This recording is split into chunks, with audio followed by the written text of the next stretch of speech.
Hello kids, welcome to math session. We are doing chapter Introduction to Graphs. So today we are moving to the second part of the exercise. हमने थोड़े sums पहले कर लिए हैं, आज हम थोड़े से और ग्राफ्स को एनालाइज करते हैं. So let us start the chapter and let us learn some more things from the chapter. So पहला क्वेश्चन हमारा है use the tables below to draw linear graphs. तो लीनियर ग्राफ्स आपको याद है ना कैसे बनाते हैं? कुछ सोचिए. ओके, सो अगर if you have a rough idea very good, because I will show you the solution and then you can check कि जो आप सोच रहे हैं if you are on the right track. So the number of days a hill side city received snow in different years. So like 2003 में उसको 8 days snowfall हुआ, 2004 में इट्स 10 डेज एंड 2005-2006 में द डेज आर 5 and 12. अब इसका क्या करना है? इसकी हेल्प से you have to draw a linear graph. तो जो एक आप हल्का सा आइडिया कर लीजिए आपका क्या होगा. ग्राफ पेपर में you will draw X axis and Y axis. अब यहाँ पे एक्स एक्सिस पे आप लिख लेंगे ईयर 2003, 4, 5, 6 और यहाँ पे आप एक स्केल लेके will mark. And it depends upon you कि आप कैसे स्केल ले रहे हैं. आप हर कॉलम को एक 1 डे मान रहे हैं या 2 कॉलम्स को लेके you are making it 1 day. It depends on you. ये इसमें अगर हम कहें कि ये चीज ठीक होगी नहीं, but the constancy should go, कि कंसिस्टेंसी होनी चाहिए कि if you are taking 2 blocks to be 1 day तो मेंटेन दैट थिंग. सो मैं आपको अब सॉल्यूशन दिखाती हूं, इस वे में आप बनाएंगे. So what I have taken, ये जो आपका 1 ब्लॉक है, 1 block is equal to 2 days. ठीक है. सो हमने क्या करा है, 1 block is equal to 2 days. ये हमने क्या लिया है, वाई एक्सिस का scale. Clear? I write this again, शायद ये क्लियर नहीं हो पा रहा है.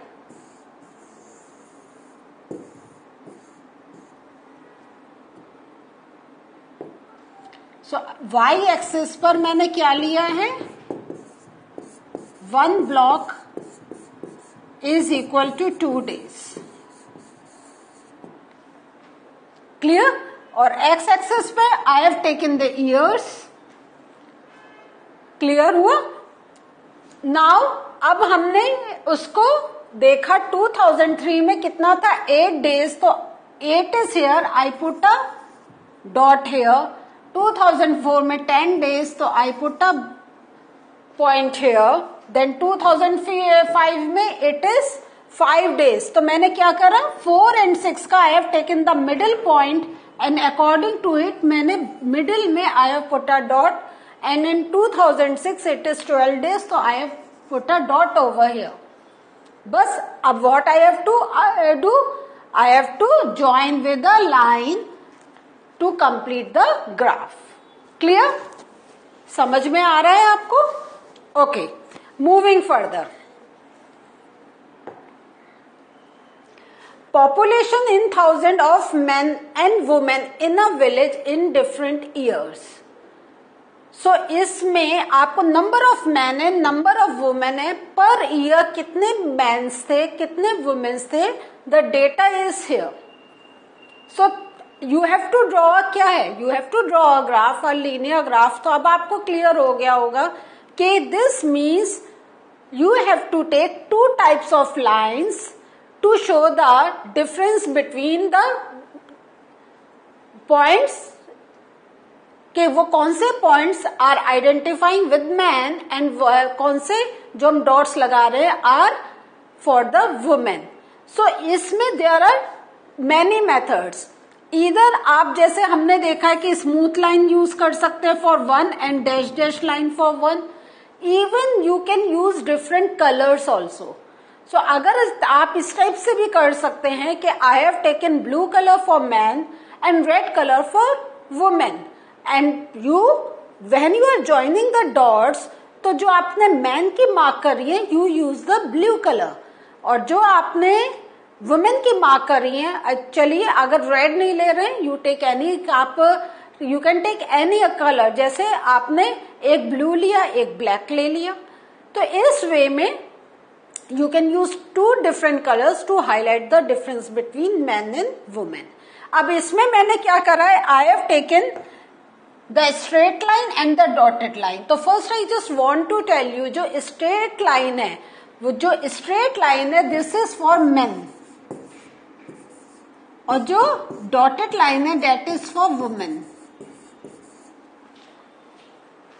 Clear? This is my how I am identifying the data, how I am identifying the data, the difference between the men and women. So अब मैंने वही मार्क करा 2003, 4, 5, 6, 7. Now X पर अगर आप देख रहे हैं तो what I have taken,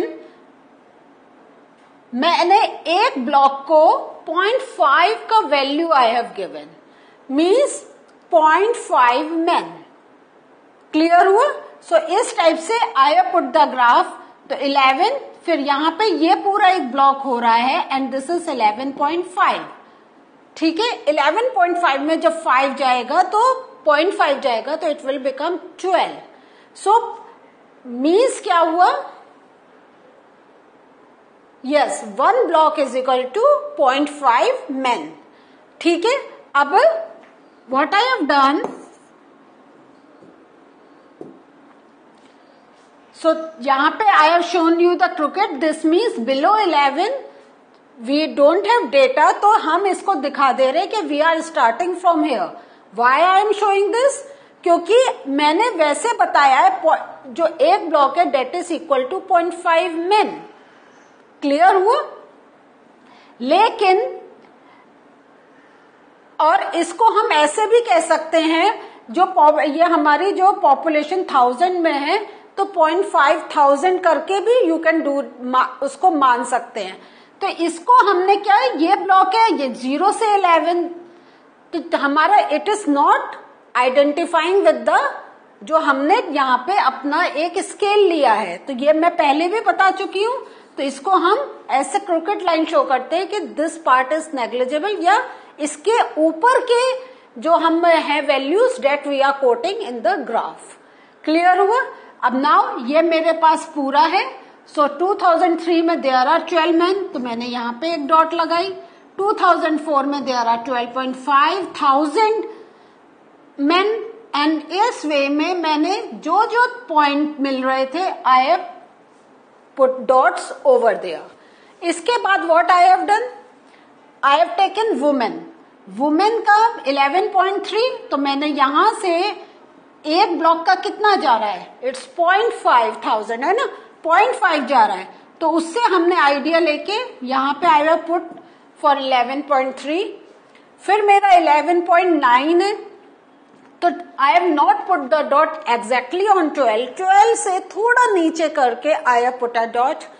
इन 2005 13 था, तो 13 एग्जैक्टली इज देयर। देन आपका 2006 में 13.6, तो यहाँ पे आप देख रहे हैं 13.5 इज दिस लाइन, इसके जरा सा ऊपर आई have put a dot over here. और ऐसे ही जब हमारा 2007 में जा रहा है तो 12.8, तो 13 से थोड़ा कम करके हमने पुट कर दिया। सो इसमें we take a estimate only. Clear? क्योंकि अगर हम ऐसे 0.1, 2, 3 करके मार्क करेंगे that will be very difficult for us to put it on the paper, और फिर आप जानते हैं हम इसको ऐसे ज्वाइन कर देते हैं। नेक्स्ट क्वेश्चन,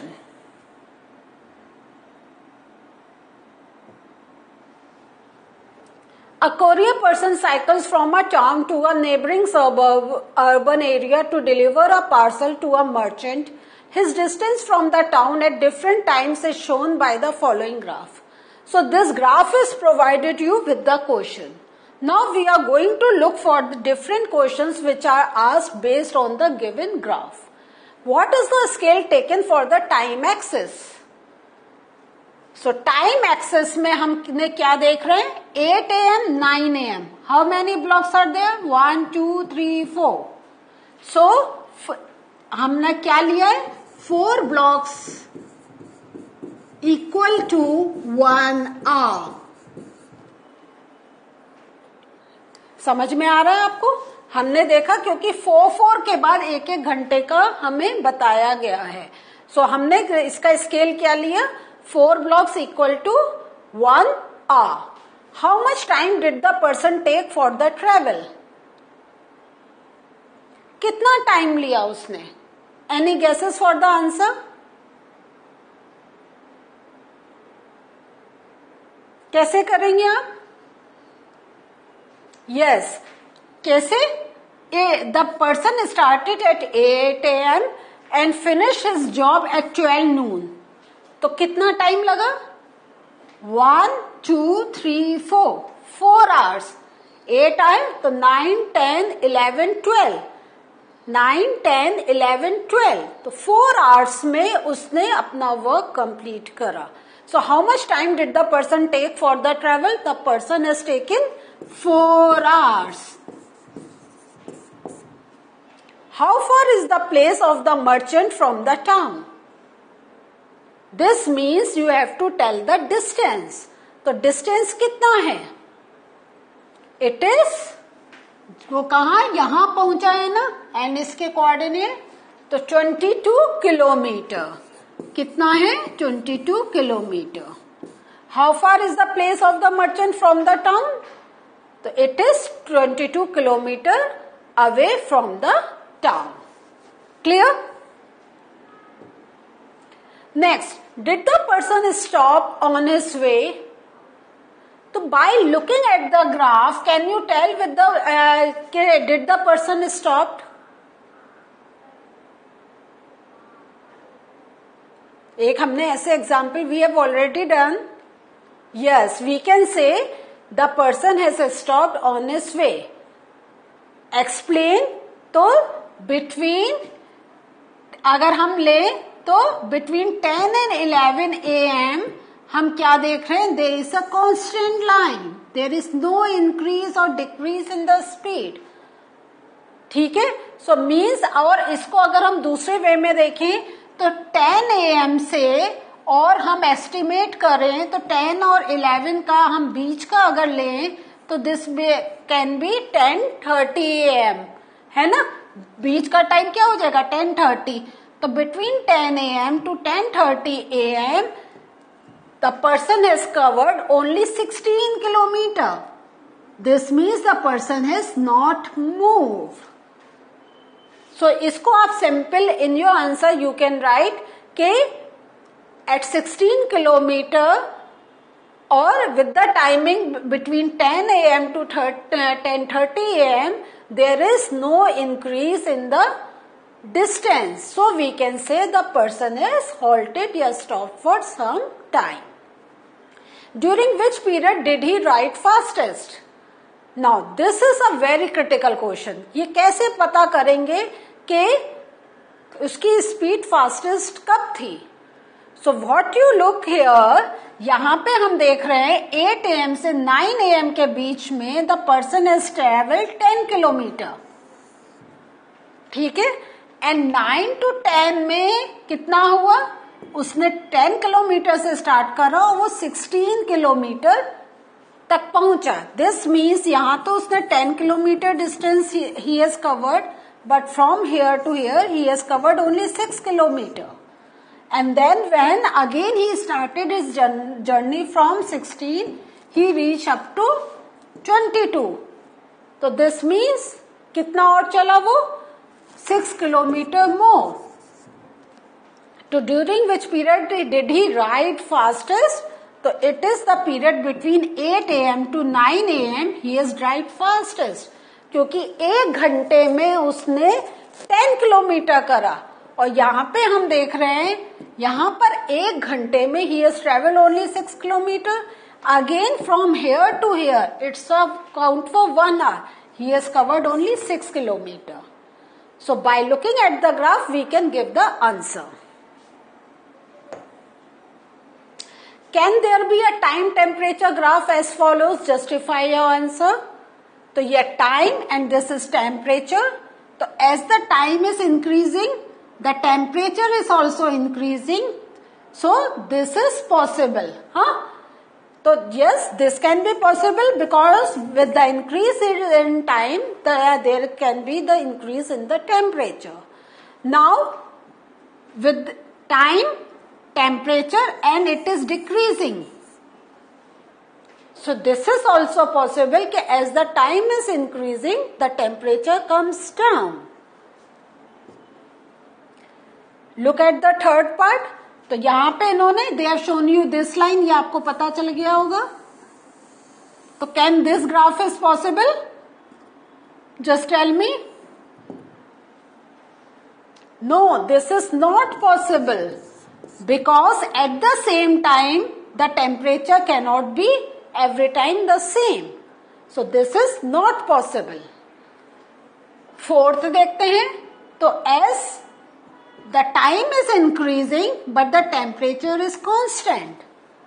तो this can also be possible. जैसे हमारे बॉडी का टेम्परेचर का एग्जाम्पल ले तो क्या होता है, इट्स कांस्टेंट. हम किसी टाइम ले, अगर if we are not feverish, if we are healthy person, है ना, तो हमारा क्या रहेगा, टेम्परेचर कांस्टेंट रहेगा सुबह से शाम, शाम से रात, है या नहीं है. लेकिन इस ग्राफ में क्या था, द टाइम आपका सेम है और बट टेम्परेचर इज इंक्रीजिंग. तो अगर इस समय में ले रहे हैं, सो इस कांस्टेंट टाइम में क्या कंटिन्यूस इंक्रीज होगा, that is not possible. So what did we learn today? Today we have done one exercise and based on that exercise have solved some questions together. तो see you in the next session. Bye.